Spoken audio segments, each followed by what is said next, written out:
Damn these Biloxi blues, it happens every night. And I ain't ever met a riverboat dealer that could ever be a friend of mine. I have not. The summer heat never treats me kind, it leaves trouble on my mind. So I'm bidding farewell, putting in my notice, and I'll see you at another time. This highway does not know my name, and I don't care, no, I don't care. Heading my way for another place, and I got 3 good tires and a spare. To the hook. Just a white line gypsy getting out of Mississippi with just enough gas to get there. Low budget, live, not so live, and that is a song by me, sung by me, written by me, about this dude right here, Biloxi Blues. For all you low-life and son of a guns out there, you low-lifers, I hope that you're all doing well out there, and I am beyond excited. It's rare that in the Low Budget Live Bar and Grill that I get a guest at all. Y'all know I get to call in guests. I rarely get an actual guest. And then it's even rarer than that I get this dude cornered for a podcast, and that is my dad on Father's Day, nonetheless. Marty Dunkin, the infamous Marty D. Y'all hear me talk about all the time, right here in the flesh on Low Budget Live. Proud to be here. I mean, does the Low Budget Live Bar and Grill live up to absolutely. all the low lifers seem to think they criticize me sometimes because they think that it doesn't have a grill to it. But no, it's got a grill. It's got a grill. It's just not upstairs here with us, but it's a Low Budget Live Bar and Grill. It'd be a fire hazard up here. I think it would be. So hope all of you daddies out there had a great Father's Day. We're actually recording this on Father's Day, but this is the podcast for June 22nd, Monday, June 22nd of this stupid year 2020 that just keeps getting dumber and dumber. But hope all of you, if your daddies out there, I hope you got good Father's Day gifts. I think that Dad and I can both say that we got good gifts. I said last week, I gave him a reminder. I'm like, this is your last warning. I try to do this at every holiday because, men, we tend to suck at gift giving. So yeah. There's a few women low lifers that listen, but I know they take care of their men. But all these guys that listen to the podcast, I'm always like, listen, this is your warning. So get your daddy something nice. No ties, no socks.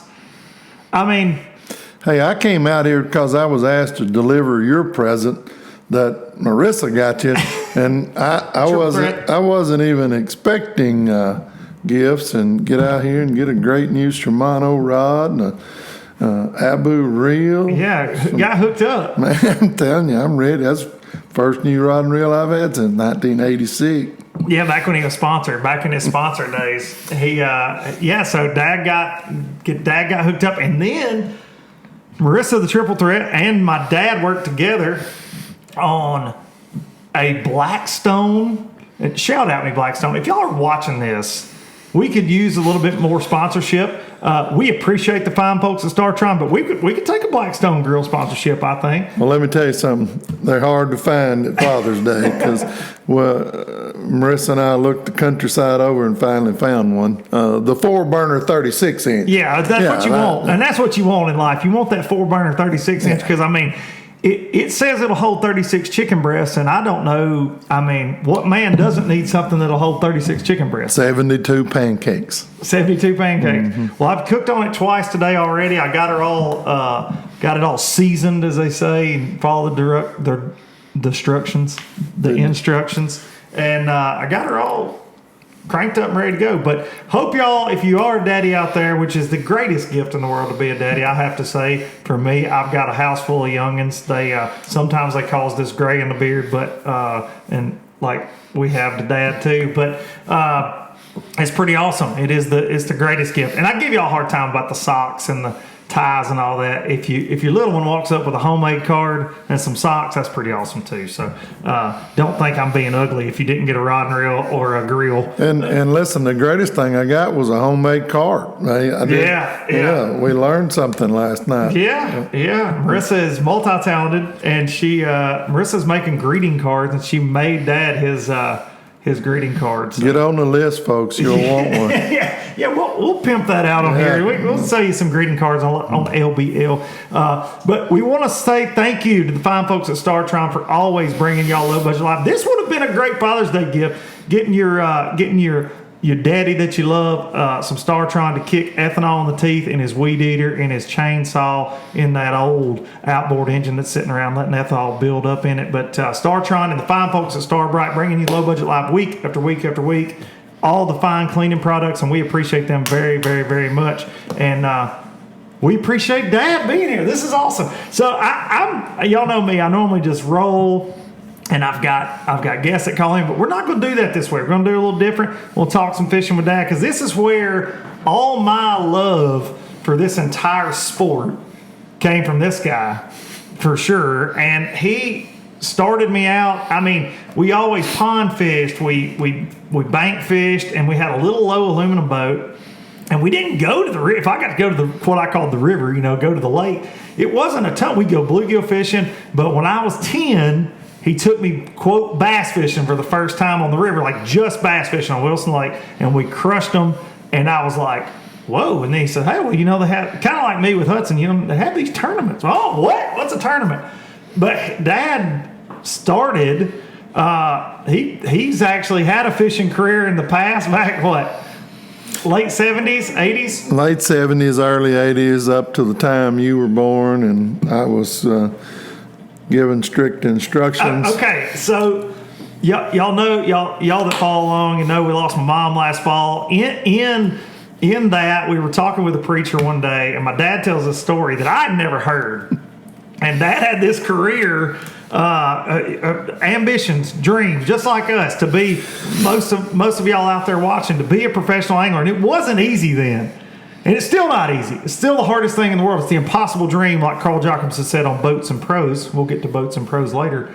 But talk about that. You traveled to Texas, to Toledo Bend. You went to Florida. You were fishing all over the place, fishing locally, but fishing regionally, fishing country. So talk about that. But tell the story that you told, because I think it's amazing. And it's pretty fitting. So when I was in high school, I had already started bass fishing quite a bit. Grew up with your great grandma, Ma Powell, and I tromping the creek banks of our county.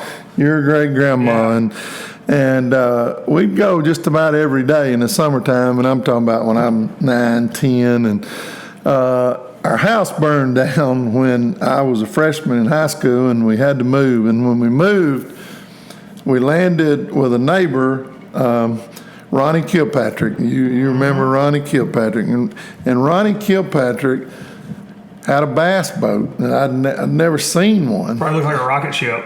It was the greatest thing I'd ever seen, and I just sat on his porch till he finally took me. And he fished in local clubs, and so I got started there, and that was at 13. So by the time I was 15, I managed to have my own boat, pulling it with Mom's Buick Electra 225 without a driver's license, which I on a January trip to Smith Lake managed to jackknife it in the middle of the road going to the ramp in the dark, and the trailer bent straight. Anyway, it's a long story, but so I did do that, started fishing the club, had some great times in local clubs, learned a lot from some great fishermen. I mean, Luke, this area. Oh yeah, we've got them. This area is blessed with a lot of great fishermen, and my goal was to, fish Bassmasters Classic someday. That was all and back in those days, when the Classic time was here, you didn't know where it was going to be. Yeah, it was a surprise. It was a surprise. They put all of them on an airplane and took them somewhere. And I remember it was in October of 1974, and I would have been a sophomore, I guess, in high school. And we have social media. We didn't have much newscast, but we had the Nashville Tennessean newspaper. And I was leaving for school one morning, and it was laying on the table, and on the front page, and just a little blurb from the sports section, "Classic lands on Wheeler." and I said, "What?" And so I grabbed it, and I opened up and read the story, and the Bassmasters Classic was 35 miles from my house at Joe Wheeler State Park Resort. School's out. Tommy Martin? Well, they were all there. And, Tommy won it with 33 pounds, but Tommy Martin was there. Bill Dance was there. Al Lidner was there. On and on. Roland Martin, on and on. Bob, the guys, the OGs for sure. So, but the greatest thing I remember, and I got a ride and got there for 2 days. They drained the swimming pool of the State Park Resort, filled it with lake water, and every fish that got weighed in, they put it in that swimming pool. And it was the greatest event. Even Johnny Morris was in that Bassmasters Classic. Did he try to buy the state park land? He did buy it later, and later sold it back to the state of Alabama. But Johnny was there and was quite the fisherman at the time. So anyway, back and went from there. And when I got out of high school, went to the University of North Alabama, took my boat with me every day. Had to work, so I parked behind the gym every day, went fishing just about every day on Wilson or Pickwick. And then your mama and I had been dating for a long time. We got married when I was a sophomore in college, and kind of slowed my fishing down a little bit, but probably not enough. And you didn't come along for 4 or 5 years. And in that 5 years, I had a hell of a fishing crew. So I was traveling the world. I was fishing. I fished multiple Bassmasters events. But back in those days, there was a lot of big tournaments that weren't necessary. More regional stuff, federation type deals. Exactly. And I fished federations, finished high in Federation on Kentucky Lakes every year, and handed my money to Billy Phillips back in those days. But anyway, so I think it was when your mom was pregnant with you, and there was Skeeter, which was sponsoring me at the time. I was getting, yeah, boy, yeah, baby. Went through a few Skeeters back in those days, but so Skeeter was putting on this mega event out on Toledo Bend, and of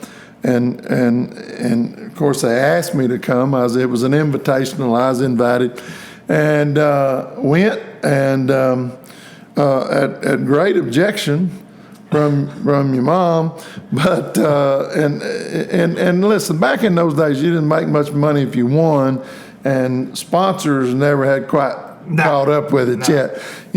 Tommy Martin. You were ahead of your time, is what you're trying to say. Yeah, I was way ahead. I should have slowed down a little.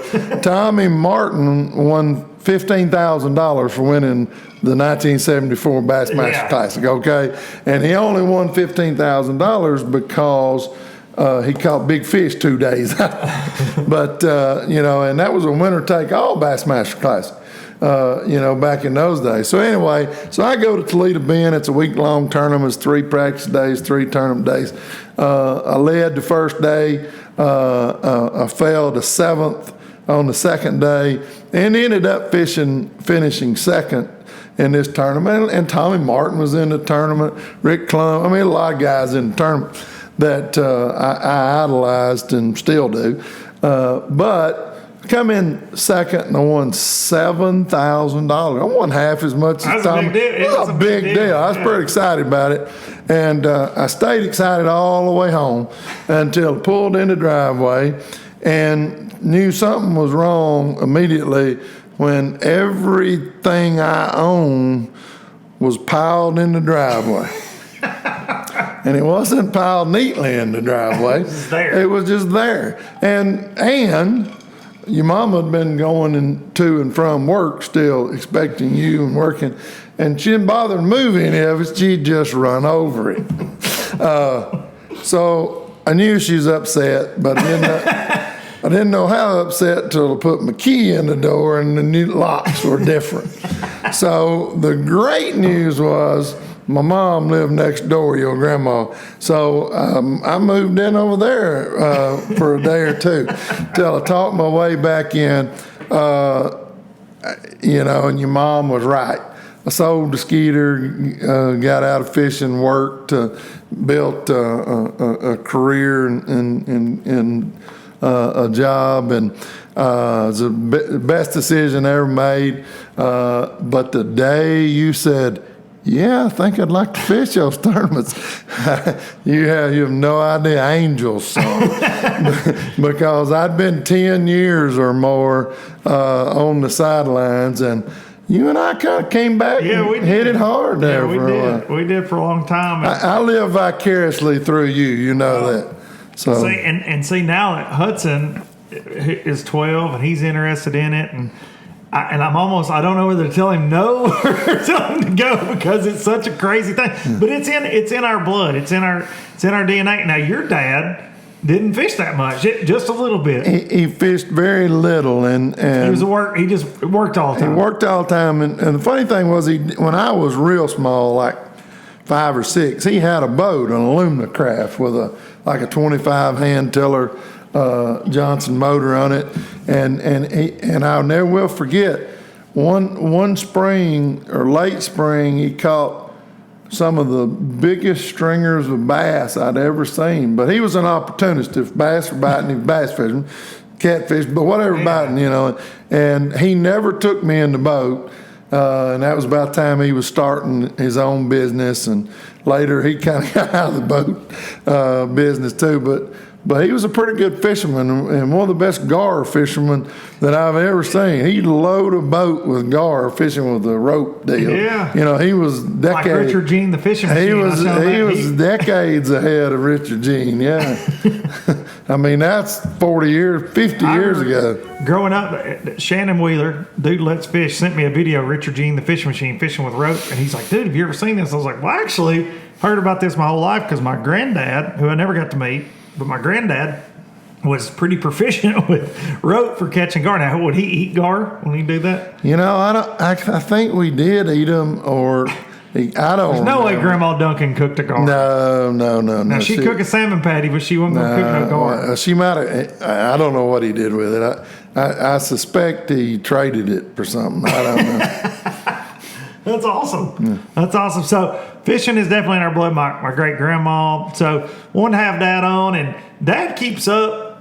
We've got a lot of friends in this industry and this sport and stuff, and we keep up with all the tournaments. Of course, y'all know because I do low budget. But he's on it, texting and keeping up, and so I want to talk about this Bassmaster Open, and it's crazy, and there are people like split on what happened. I keep reading a lot of comments, and first of all, I want to say shout out. Y'all like when I say that, but shout out to Ronnie Moore and Stetson Blaylock doing some Bassmaster. We got Bassmaster Opens live, and I got to watch it yesterday, and it was awesome. Coverage was great.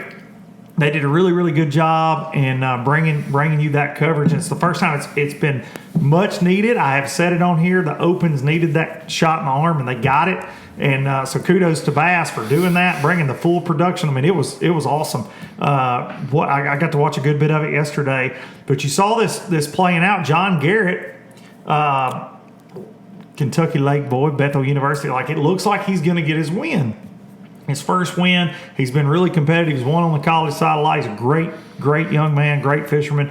And it's playing out on Bass Track. And I actually told Dad, oh, yeah, John Garrett, they got him projected. Like, it looks like he's going to win. And we had a little cookout last night. We were talking about it. And then I pulled it up. And then Chris Jones, who is Mr. Oklahoma, I mean, he wins everything out there, I think. And it seems like if there is a event like a Costa style Toyota, whatever they call it now, and Bass Open, that he's always in the top 10, and he's won several of those Costas and things, BFLs, but he's always around. So he weighs in one of the biggest stringers of the entire tournament, 19 pounds, and ends up winning. But the story is John Garrett It's the second Bassmaster tournament in a row we've seen this, but John Garrett has a penalty because he brings in 6 fish in his live well, ends up losing by 2 pounds, which nothing against Chris at all. Nothing at all, because he caught an absolute amazing stringer on a stingy, low weight deal. He catches 19 pounds on the final day. It's huge. And if he caught 18, he wouldn't have won, right? So, but with this penalty, John Garrett loses. This is my question. A friend of mine posted this morning. I thought it was great. I'm going to pull it up here real quick. It's a screenshot. A buddy of mine, Justin Kimmel. Y'all know Justin. Bass University. Justin posted this. I can't find it. Why would I be able to find it? But Justin said, a 3-day tournament ultimately decided by an errant cast made during a probable moment where a guy is fueled with adrenaline and catching them. I understand the penalty needs to be given because the state legal limit might be 5 fish or because everyone else is playing by the same rules, but 2 pounds. It's a 2-pound penalty. Like, that's always my thing is, how do we decide, does the punishment fit the crime? And that is one of our dear friends. my team partner for 25 years was in the top 10 of FLW tour event on Wheeler and competing. FLW when it was a series. It was series, yeah. It was a tour against tour guys. Right. And, Mark Rose won the tournament. And final day, I'm standing at the weigh-in, waiting on them to come back, and there's a big delay, and he came to the ramp with 6 fish. I mean, his cameraman couldn't believe it. Nobody could believe it. And if I'm not mistaken, he would have finished second or third. Third. Yeah. And if I'm not mistaken, they threw his biggest fish I think back, that's the FLW. Your biggest fish goes plus a pound. A pound. Yeah. And I think bass used to be. That may be what bass may just be straight up 2 pound. I think it is just straight 2 pound penalty now. But FLW was throw out your biggest one and a pound penalty. And he had a big fish. He had a big fish that day. He had a 4 or 5 pounder. So that was even a bigger penalty than the 2 pound penalty. But my question is this: does that 2 pound penalty, does that fit the crime? Or like the FLW rule in that situation, does that fit it in that situation? Because you're throwing them in a box, things happen quick. Now, same thing happened to Shane LaHue, and Buddy Gross was 11th. Shane was 10th, brought in 6 flip-flops. Buddy ends up winning $100,000. Of course, Buddy smashed him, but Buddy doesn't even make the top 10 if Shane doesn't have this penalty. So, does the punishment fit the crime in that situation? Because it is not, to me, a 2 pound penalty is pretty steep in that situation. But I understand we have state, local laws and things we have to follow when we're fishing tournaments. But that being said, it is breaking a rule, but it's not like you're not intentionally trying to better yourself or beat your opponent. I don't know. It's a weird one. It's a weird one. If you break a rule in NASCAR, you got to. You go a lap down, Look, and I'll say this: Bass over the years, they are the most strict organization when it comes to. They don't play like they don't mess around, and this is nothing against Bass at all, but it's kind of crazy. It's kind of crazy. Well, here's the beauty of whatever the rule is. It's the same for everybody. That's right. And it's self-enforced. No doubt. So hats off to the young man. John for saying, hey, look what I did. Because how many people don't do that, right? Oh, yeah. So, but. Or maybe not at that level, but how many people in another kind of tournament would say, this is 5. These guys are professionals. This is a young man. It's a professional. He's great. Called a penalty on himself. Listen, they say karma's a bitch. Well, listen, good karma is too, no doubt. And he's gonna have his day. He will be better for this. That's right. Because John's he's a great young man. I want to have him on the podcast. No, he's a great I didn't guy. want to bug him on Father's Day. I just wanted to bug this guy. But I want to have John on because he's a great young man. I've been fortunate enough to meet him a few times. He's a great fisherman, and he will be better for this. I'm just saying, y'all comment if you're watching on YouTube. Comment below. if you think that is that punishment fair? Now, everybody knows the rules. You know the rules. And I have no doubt that Shane LaHue and John, when this happened, that the feeling in the pit of their stomach, they wanted to throw up immediately. Because it's not one that you're not doing it on purpose. It's not like if you break the information rule, right? Like if I call you, that's intentional and that sucks. And you should be disqualified, and that is the punishment for that. And I think that's fair. That's fair. But on something like this, man, I don't know.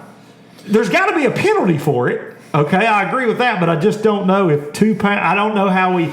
Bill Taylor used to always go, oh, 2 pound penalty. He'd just pull it out of the air and be like, hey, Bill, what happens if I, run over a log with my boat and I have to swim like 2 pound penalty? Like, where you get that from? He's like, oh, that's 2 pounds. You can't leave the boat. How? Why? Where'd you come up with 2 pounds? But you know the rules. You know them in advance. Oh, no doubt. No doubt. And it's all laid out and there. It is horrible. Oh, it sucks, and the winner didn't want to win this way. Not at all. Not at all. But he's also an incredible angler and deserves the win as much as anybody. And had a great tournament. And if anybody asked you who's going to win the tournament, I'd probably pick Chris. I'd pick. Yeah, for sure. Yeah. But it's just, man, and unfortunately for Chris, that story is the story people remember from the tournament. But still, hats off to Chris. Hats off to John for fishing it. His strategy, watching him on live yesterday, he was catching retreads. He was catching release fish, but he was very open and adamant about doing so. And in a very tough event, that goes on more. Smart. It goes on at the pro level a lot more than people realize. A lot. Fishing around the boat ramp and where fish are released. Of course, Bass, FLW have release boats. And there's an off limits, but people fish right up to the line. They do. And they're not going to take those fish. They're not going to run them 10 miles away. They're going to be right there within that general area. But what amazes me the most is how quick those fish bite again. Crazy. Wesley Strader had a deal, and I know you remember this, on Lake Oneida. He caught a 4-pound smallmouth, these crazy markings on it, like 2 or 3 years ago. He made the elite, so I think 3 years ago. Catches a smallmouth, weighs it in. The next day, stops within about a mile of the rim. This fish had gone a long ways, and caught it in a little pocket fishing for largemouth. Without a doubt, I bet my children on it's the exact same fish, but it bit the absolute next day. The next day, because I'll never forget that. So it's crazy to me, with all we think we know about fish, how quick they actually bite again. I've never met one that. No, I've never met dumb ones. I've only encountered hard ones in any of my fishing career. Wes catches a lot of stupid fish. Wes does catch a lot of fish. Strader, he catches a lot of dumb ones. Yeah, I'll give him that. He's learned how to find the dumb ones. Listen, which has made a hell of a career.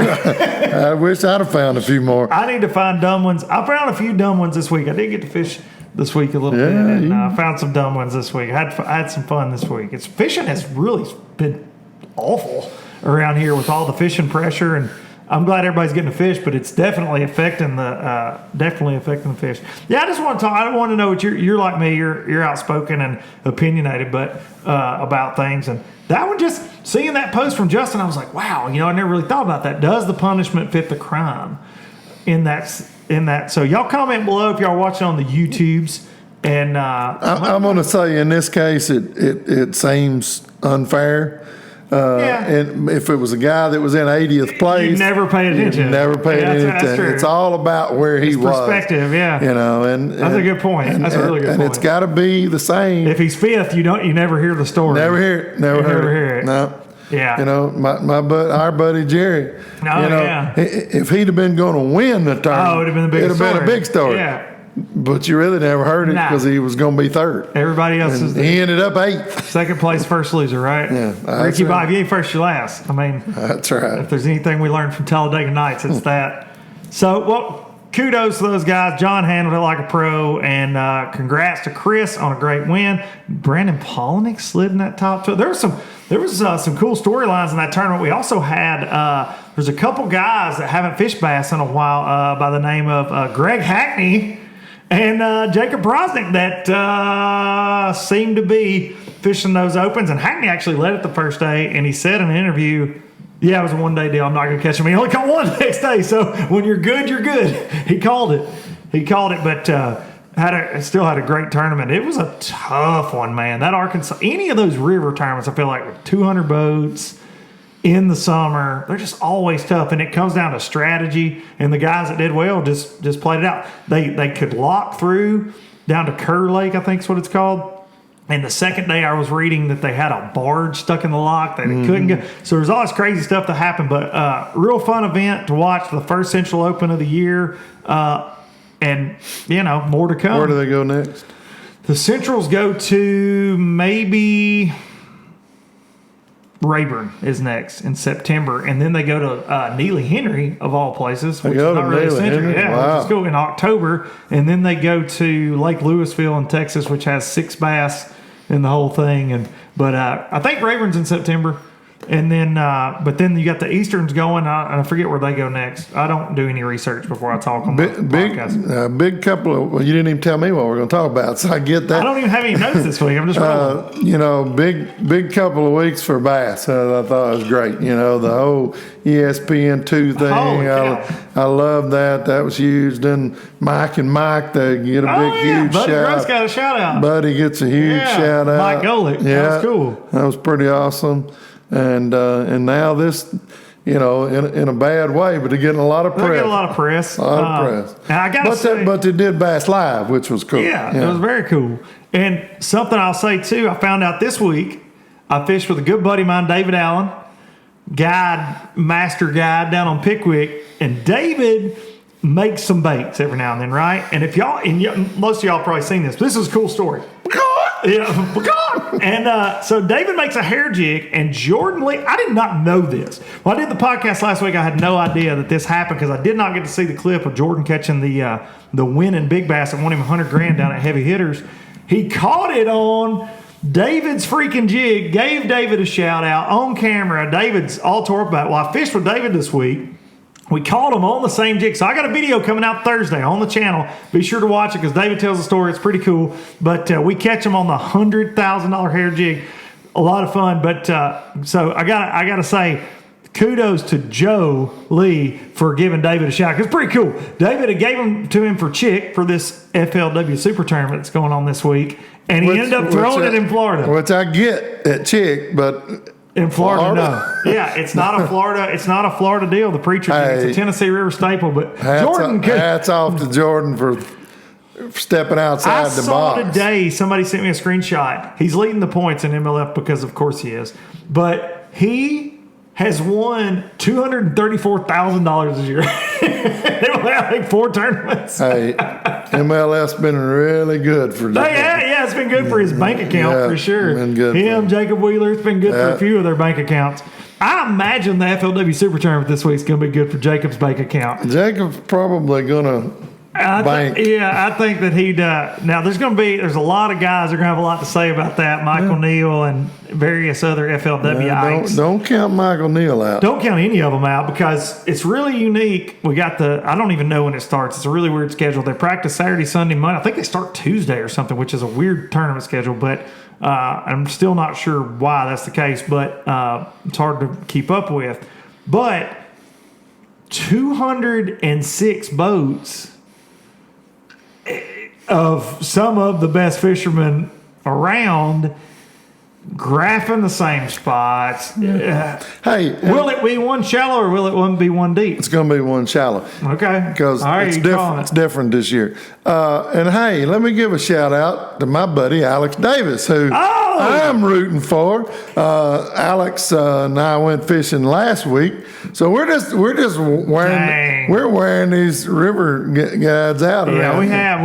We're very fortunate that we're friends with some really good dudes that'll take us fishing. And let us catch one. Let us catch one every now and then. And Dad went with Alex Davis.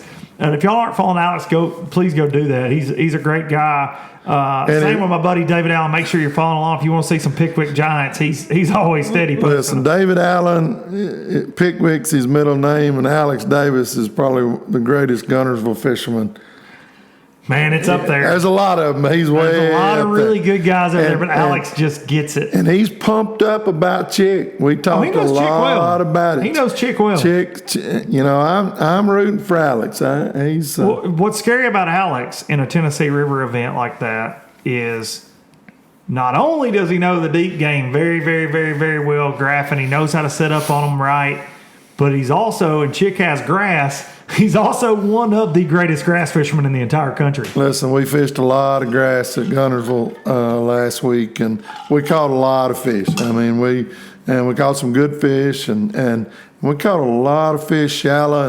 And let me just tell everybody in that tournament, Alex is tuned in. Yeah, he's dialed and ready, dialed so don't count him out. Yeah, he's such a good dude. But there's so, man, it's hard for me. I have too many friends over there. It's hard for me to pick with an FLW going on. But you got Brad Knight, Big BK. Yeah, BK, forget about Brad. BK. But they can also, the cool thing about this week, and hats off to FLW for doing this, they can lock through the Nickajack and they can go to Watts Bar. So if you want to risk it and get out of the crowd, you can. And some of those guys probably got some sweet spots on those lakes. Yeah. Listen, there's going to be, I won't say, because Chickamauga gets the heck beat out of it, right? But you're not going to see, I'd say you might see 40 guys locked out of the whole field, but you'll see several. So question, does smallmouth play? Yeah, but you only weigh one this time of year, so it sucks. That's right. They got to be 18 inches. They don't at all. They would. Yeah. They could below Nickajack Dam, absolutely, but you only weigh one this time of year. So one 18-incher. They're going to be a lot. Harper! She's coming around the corner. Definitely not going to be on camera because she's been sleeping for what appears to be 7 hours, but she wants everybody to know. Happy Father's Day. Happy Father's Day. Happy Father's Day. Harper Elizabeth going around the corner. So Not on camera. There'll be a few big smallmouth weights. Yeah, there'll be smallmouth weight, but when we fished there last year, I started out my first morning and I was just steady catching smallies, and I'm like, this is not good because you can't weigh them in. So FLW Pro Circuit, we got 56 of the BPT guys. A lot of the big names missing from that list. Your Van Dams and Otts. Is West fishing? Oh, yeah, Strader's in it. Yeah, Well, you better watch Strader. Yeah, of course. Yeah, you can't bet against West on Chick at all. Justin Atkins. I mean, there's so many of these guys, and nothing against any of the FLW guys. I think, this is my opinion, the FLW circuit guys will roll the BPT guys. I think, in my opinion. I think overwhelmingly, like, them boys don't play, dude. There's some as good as they get, but nah, I don't know if I want to say. I don't know. I think there'll be a lot. They're going to give 100 checks, which is crazy, but I think the checklist will be interesting. Well, Wheeler's just on fire. Oh, Wheeler's gonna catch them. It's not. And Jordan. I mean, these guys are. But man, there'll be some FLW guys really step up and catch them against these guys. And they want to. And they won't. Oh, yeah, that's like having a bullseye on your back. Yeah, they want to. Yeah. And the crazy thing in an event like this, though, you have 206 boats. It doesn't necessarily come down to the best fisherman. It comes down to the best game plan. Because on the Tennessee River, like Chick fishes tiny. That's what people don't realize. Chickamauga fishes very, very, very, very small. Especially with the offshore game, it fishes even smaller than it normally would. Couple that with the fact that it gets pounded on a daily basis all weekend. Especially during a pandemic. Oh, yeah. Yeah. During Corona time, it gets its brains kicked in. So, man, I think the guy that puts a good game plan together, gets fortunate with boat numbers and things like that, that all comes in. Those are the stories you don't hear. It just looks like, oh God, I didn't catch him any. You got Jason Lambert in it too. I mean, you got to think about. There's so many factors that play. Well, there's so many of those guys that if they're all going to find the same fish deep, right? 1,000%. They're all going to be 1,000%. There are no secrets. So there's where boat draws and planning and game plan really going to come in. Now, a guy like Michael Neal has some juicy stuff that some of those guys don't know. Maybe some springs, maybe some different things. Speaking of springs, I caught him on a spring up there last year. You did. But I imagine there's a line for it right now. Thanks to the YouTube video. I can imagine there's a pretty steady line for practice all around that little bad boy. And probably has been all year, if I'm guessing. Is Thrift in this tournament? And Thrifty's in it. Yeah, Thrifty. Yeah. He's dude. Yeah. I mean, it's going to be interesting to see, to say the least. But still, just a 206. 206. Yeah, it's a crowd. And Kevin Van Dam he just didn't fish this because of sponsor obligation. I imagine it's got more to do with he didn't want to deal with 206 boats and pay an entry fee, if I'm guessing. But it's going to be an interesting week. I hadn't talked to anybody that's been practicing yet to see recording this, like I said, on Sunday afternoon. But that kicks off Tuesday, so y'all can check it out. Well, that'll be a great tournament. Weather's going to be pretty good. Well, we got... Well, except for the damn sandstorm. So, Dad sends me the other night a text that says, We're going to the beach this week. So yeah, I got 2 days offshore in the Gulf of Mexico this we're week. going snapper fishing this week, taking all the kids down at the end of this week. So the podcast next week might be a little late, but we're going down. So Dad sends me and my brother. We're all going down on Thursday. But Dad sends me a text. Says there's a damn sandstorm coming from the Sahara Desert. Sahara Desert. Like, how does that even? I don't know. 2020 is not our year. It's just not, we didn't think 2019. I thought 2019 was bad. It couldn't got worse. But for us personally, this one's weirder. 2020 is just like you can't make it up. Can't make it up. And it says the Gulf of Mexico is where it'll be affected. So. Hey, the good news, sunrises and sunsets are going to be beautiful. Yeah. I mean, and it'll knock down any tropical depressions. Yeah. So we won't have to deal with a tropical storm this week, which normally happens when we play fishing. Most of the time when I'm fishing in the Gulf, there's a depression either coming or leaving. So that ought to be good. I'd love to get a little insurance against those. Yeah, but a Saharan sandstorm. So I don't know what's next. I don't know if it's... I don't remember all the plagues in the Bible, but I feel like we've already gone through most of them. Giant squid. Yeah, I don't know what's coming next. Flying frogs, burning bushes. I don't burning bushes is a good That's a different story. That's a different story, but I'm just saying. It's the locust that'll get the locust, yeah. I mean, cicadas, locusts. Somebody said there's like 17-year cicada. Carter Andrews the other day was telling me, oh, those are the 17-year cicadas. Oh, okay. If Carter said it, I believe it. Yeah, I was telling him about fishing for those carp. He's like, oh, well, they're very specific on the 17-year cicada right now, and you don't have the right fly. So he's telling me, well, I couldn't catch them carp that I fly fished for the other day. But we don't need to start talking about the carp. No, don't get me going on the carp. But craziness, Sahara Desert. And you're pretty cautious on the COVID thing. You have been, right? Yeah, I'm closer to you than I want. I know. But that's not just because I'm afraid I'm going to get it. I have a lot of employees that I'm around, and my company has 18,000, and we've had a lot of cases, and got some hot spots now, and I've got a lot of employees in Memphis, which has been a hot spot. So yeah, I've been cautious. Trying to be careful. I've been careful. And big shout out Waste Connections, right? Waste Connections bringing you Luke Duncan's Traveling Circus all the time. Yeah. I mean, bringing you. Dad works for an awesome company. By the way, I started following them on Instagram this week. Mm-hmm. They do a lot of really, really cool stuff on Instagram, and I don't know why I'm just now following them, but I think the page is not that old. Actually, I don't think they've been. It's not very old. We actually just put somebody in charge of all that in the last couple of months. It's really good. Yeah. Like they're talking about their frontline employees, the guys out there actually and dealing with people and stories and videos. Really cool. So follow official Waste Connections on Instagram. They support my fishing and have employed my dad for very many years now. 2-3 years. Yeah, they've put up with him, they deserve a Medal of Honor for that, just like anybody puts up with me. And they know it. So, would you rate this Father's Day as the best one ever, gift-wise? I mean, did we knock it out of the park? Me and Blake, shout out to my little brother. People like when I say shout out, so I try to say it as much as I can because I get negative comments about it. It was a great Father's Day, and listen, in this day, especially personally, the one thing I've learned in the last several months is to appreciate your family, and we do a lot of things together now. We always did, but when Mom got sick and left us, I think it made us realize just and last night was great. Been a great Father's Day. Gifts were great. I wasn't even expecting. I didn't know you got gifts for Father's Day. I don't think y'all ever. Oh, come on! I don't think you ever We've got me gifts before. Well, yeah, but Probably rods and reels.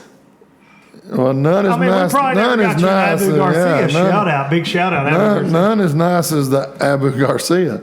You did get a Shimano rod. I will say that. That's a nice Shimano. We have a great local tackle store here at home, and they got some new Shimanos. Look pretty cool. My brother said, "Hey, go get him this. These rods are awesome." I've been looking at them, so I went and picked it up for us. It is a shout out to Lawson's. Yeah, Lawson's. Y'all need to hit me up, Lawson's. Y'all watching this? Y'all need to hit me up. I need a discount. Lawson's a great store. Buy a lot of stuff Loretta, Tennessee. there. Yeah. Those of y'all listening all over the country probably don't care about that, but they do. They carry a lot of tackle, and it's fun. I've been this year. Y'all know I travel. I've been home with all this craziness. I don't buy tackle at home. I don't buy it from local tackle stores. It's something that people don't realize. I have shopped more at tackle stores on the road than I get to at home, and I'm fortunate with like 6 Cents and Trocor. I don't want for a lot of stuff. You know, I have great sponsors. Zoom Plastics always took care of me in the past. You know, I'm using more 6 Cents plastics these days. A lot of their things, but I've never really. I buy odd and ends, but man, we've got a great tackle store in Lawson's here and at home, and they do, man. They got the stuff, and I've been. What's there? 20 minutes from 20 Pickwick. minutes, it's perfect. So I've been going down there and spent too much money, if you ask Marissa. But I'm always going in there these days, about once a week, and spending some money. And so I don't go that often just because I'm social distancing. Oh yeah, I go, and I'm sorry if I've put you in any danger with the COVID. You know, I brought my mask. Oh gosh. So Prime One Camo, sponsor appropriate. Yeah. Prime One has got me through. And a lot of my employees too, shout out to them. Yeah, Big Lance. You know, Lance hooked me up with about 600 of these when I was needing to get them for my employees. So yeah, I wear that bow hunting. I tried to wear one to a grocery store one time and it kept falling off. And then I got super paranoid because they say don't touch your face. And I felt like everybody was judging me. It does make you touch your face. I felt like everybody was judging me. So I just pulled it around my neck and it looked like I was wearing a bandana around my neck. It was a TH Marine one and it kept sliding down. I was like, I can't. Shout out to TH Marine. I don't have a TH Marine, but this is going to be the most commented Too Many Shout Out video. So some guys made a whole thread about me on the Bass Boat Central one time, and it was like, this guy all he does is shouts people out, and that was one of my favorite comments and anybody ever sent me. So now we got to shout. You got to give shout outs to people. Shout out. That's all we got. It's our opinion. That's all we got. Yeah, that's all we got. It's our opinion. All we got is our love for folks. That's right. Or disagreeing with folks. You got to throw it all out there. Everybody's entitled to their opinion on anything. I think that's right. Do you think it's odd that people love you until you say something they disagree with? Well, welcome to life. That's just part of it. I do think it's fun because depending on what I talk about on here, you do get that, because if you're saying something that's like, oh yeah, I'm all for that, but the second you don't, people do change their mind, you know, and we live in that. I call it cancel culture. We're definitely in that right now with everything going on in the world. If you said something 12 years ago, they're fixing to dig it up. Dude, I'm in trouble. Like if they ever go through all the podcasts and videos, I'm in trouble. Well, and you know, it is a tough time. Everybody's stressed out and to the max. You know, and it's you know, people are good though. I mean, we'll get through this and things will get better, and I believe there'll be a day that we're a civil population again, not at each other's throat all the time. Well, I think that, and we throw stones here on Low Budget Live at things at times. I didn't know to bring stones. No, but truly, like I think that the mainstream media, I think things do get blown out of proportion a lot of times. Like the world is not as bad. It's not that bad. And I said it on here a couple weeks ago. Reckless Kelly has a new song that says, it's called North American Shout Jackpot. out to Reckless. Shout out to Reckless. If y'all are listening, y'all, thanks for listening. But it says, we hit the jackpot, baby, you and me. We were born in North America in the 21st century. There's no place on planet Earth that I would rather be than right here. And in Southern Tennessee, I have to say that. Even though, I will say this. Earlier today, I was watching Yellowstone. Shout out to Kevin Costner. Kev. He's what? He's a big boats and pros guy. Yeah. Montana's the most beautiful place in the entire world. Montana. It holds a special place in my heart. I've been a couple times. Marissa and I went a couple years ago, and she goes, man, every scene in that thing, and I think they shoot a lot of that actually in Utah too, but like the West is just but Southern Tennessee, it's home. Always will be. We like the beach too. We do like Orange Beach. We like our we'll call it Mom's Beach. We like Mom's Beach, but well, we actually like beyond the beach. We're not real beach. Mom loved the beach, and we loved. We like the red snappers. 25 miles out. We like to snatch on them fish that live out there. But we're gonna get down there this week, and so the podcast we're fishing through the weekend. So little heads up. The podcast may be a little later on Monday. I may record on Monday morning instead of on Sunday. So if it's up at lunch on Monday, I'm sorry. Y'all loyal listeners. I appreciate y'all waiting on it. Another thing I want to say before we leave you today is thank y'all so much for Boats and Pros love.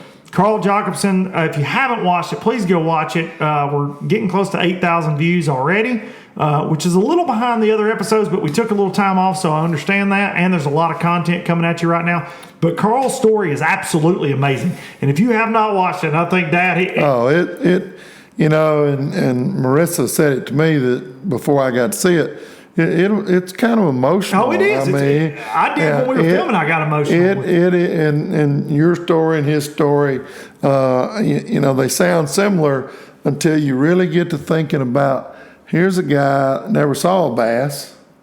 Yeah, an American bass, largemouth bass, smallmouth bass. He was tournament fishing for barramundi. And Australian bass, which are like white bass, right, kind of. Yeah, and gives up everything, comes over here, and literally is giving up on that too. And just watch it, hear the story. If you haven't seen it, most of y'all probably already seen it. But the comments, I cannot express my gratitude enough by just saying it on here. I truly do mean it. I appreciate each and every one of you that give me the opportunity to do these things. But seeing the comments, the love towards Carl's story, the love towards what we've done with Boats and Pros, there are a lot more coming. I do see a couple frustrating comments where you guys are like, we need more. Look, had COVID not happened, we would already be like 7 episodes into this thing right now, heading into July, because it was one a month. It's what we're going to do, but we are going to make up for it. I promise you, there are going to be several more this year. As soon as we can get them filmed, they'll be pumped out, and we got a good guest list. But thank y'all so much for watching that, though, and it was fun getting that back out this week. Be sure to check out the video I got coming out Thursday. I want to thank this guy for coming out tonight, and I hope y'all enjoyed Dad being on. We'll have to get him back. Y'all comment below if you want Marty D to come back for sure. It's rare for me to get to talk to somebody in person unless it's Harper. Y'all have seen Harper on. But this is a lot of fun for me getting to do this with Dad, and especially on Father's Day. So I told Marissa earlier this week, I was like, I want to do a podcast with Dad. So I thank you for coming, Dad. Well, thanks for inviting me. That's really nice to get to see your house, family. And if you wonder where I get any bit of my smart ass from, it's from this guy right here, for sure. So as we end, is there you got any sponsor plugs or anything you need to get out there? Shout out to Shimano and Abu. Well, you know, who makes that big spinnerbait that I want? I think Jackal. Jackal, Megalodon, Yeah, shout out. You know, send it to Luke. He'll get it to me. But just thanks for inviting me. It's great. It's fun. I always enjoy watching and listening to your controversial comments. I will. Even my own dad. I will. If I get to come back, I'll try to be a little more controversial. But with age, with age comes a little more tolerance and patience. You'll learn that.